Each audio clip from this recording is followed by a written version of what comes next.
For decades, the idea of a space-based missile shield was dismissed as technologically impossible and financially ruinous. But in 2026, the rulebook changed. The United States officially committed to Project Golden Dome, a mind-boggling $175 billion effort to build a fortress in low Earth orbit. When the Pentagon starts writing checks this big, you have to look at what they are actually building. We're talking about an industrial mobilization we haven't seen since the Cold War. Join us as we explore the massive financial reality, the sheer force behind America's new Iron Dome, and what it actually takes to buy invulnerability. To understand what Project Golden Dome really is, you have to look at the money. $175 billion isn't just a budget line item. It is a massive geopolitical statement. For some historical context, if you adjust the Manhattan Project to today's money, it cost around $30 billion. Ronald Reagan's famous Star Wars Strategic Defense Initiative in the 1980s cost roughly $75 billion. Project Golden Dome easily dwarfs both of them combined. Why the sudden blank check? In early 2026, the last major nuclear arms treaty, New START, expired. The old doctrine of mutually assured destruction relied on the terrifying idea that both sides were deliberately vulnerable to a nuclear strike. If you shoot at us, we shoot at you, and everyone loses. But with the treaty gone, the U.S. government decided they didn't want to play the retaliation game anymore. They shifted to a strategy of damage denial. The goal isn't just to threaten an enemy, it's to achieve absolute, impenetrable defense. But buying that kind of defense requires a massive overhaul of the American defense industrial base. The military is no longer buying a handful of massive, gold-plated satellites that take a decade to build. They are buying thousands of them.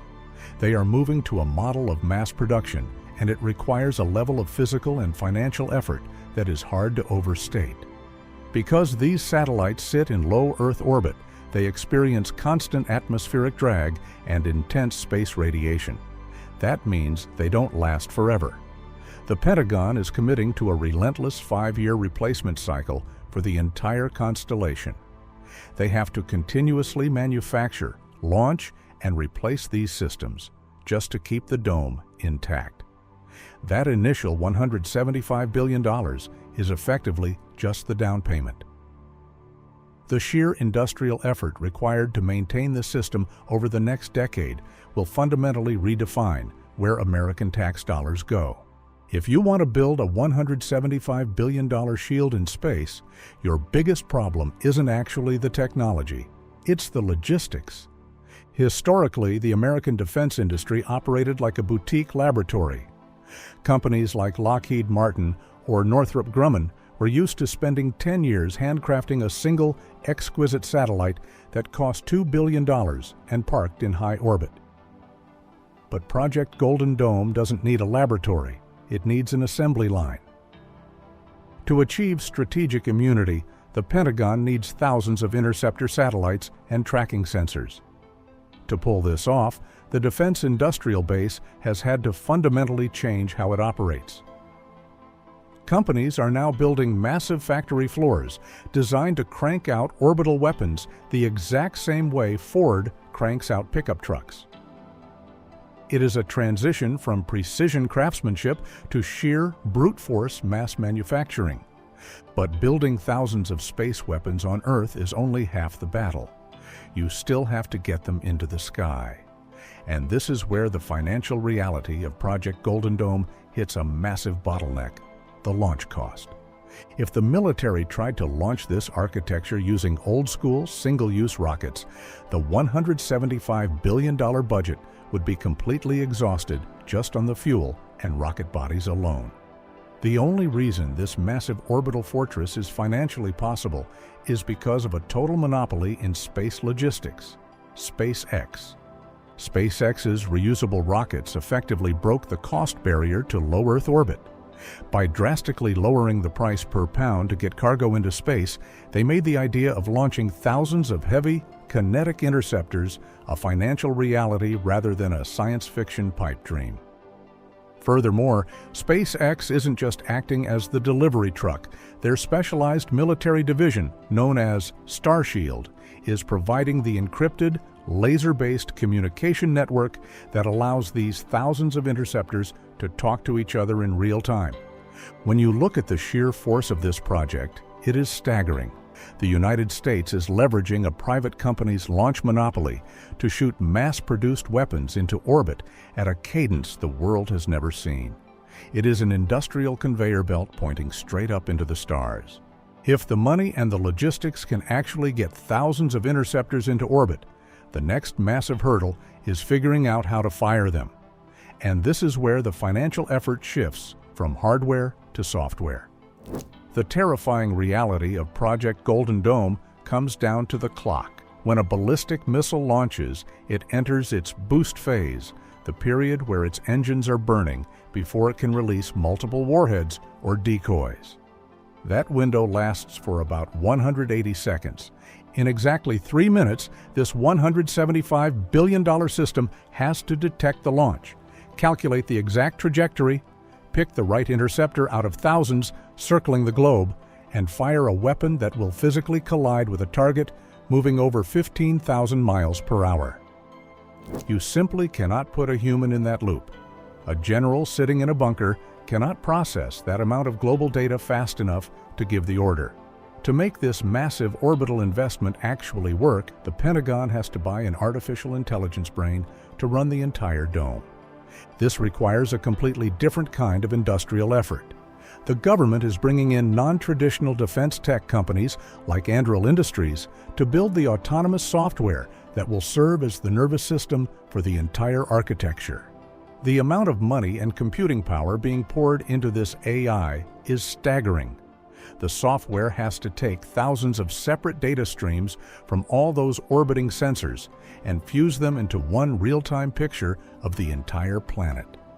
If this project comes to fruition, it will completely rewrite the rules of military engagement. When the dome is fully operational, it will effectively have to run on autopilot.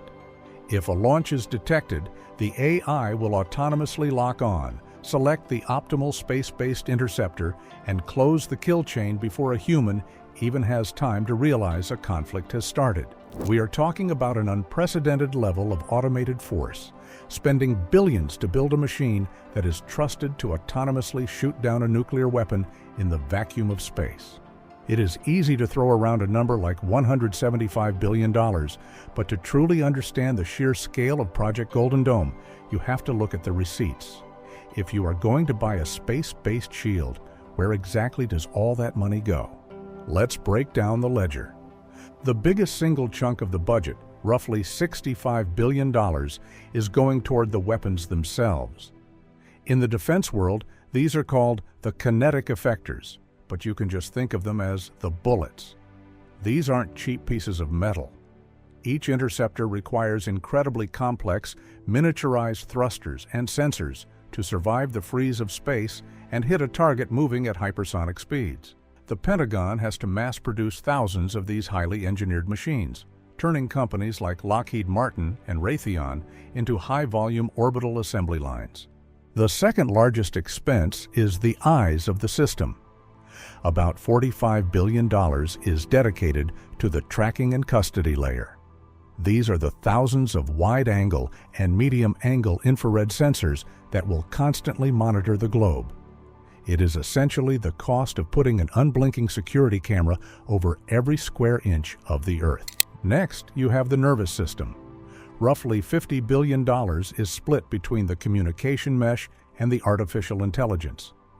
This pays for the secure laser links that let the satellites talk to each other without being jammed, and the AI brain, like Anduril's Lattice software, that processes all the data.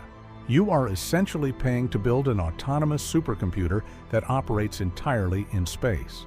Finally, you have the delivery trucks. About $15 billion is set aside just for launch logistics and ground operations.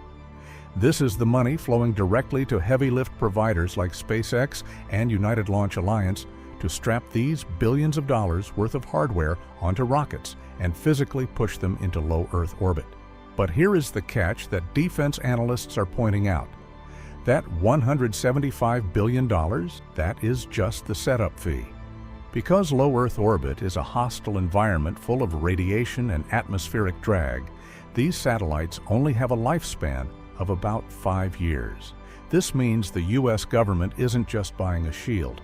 They are signing up for a massive, permanent subscription service.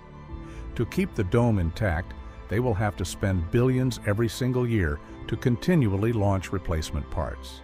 It is an industrial commitment that will dominate the American defense budget for generations. Project Golden Dome is the largest financial and industrial mobilization of the 21st century. The Pentagon is betting that American mass manufacturing and commercial rockets can outbuild any global threat. But the real takeaway isn't just the $175 billion price tag. It is the staggering, permanent cost of maintaining thousands of interceptors in orbit forever. The business of national defense has officially moved to space, and the bill is astronomical. What do you think?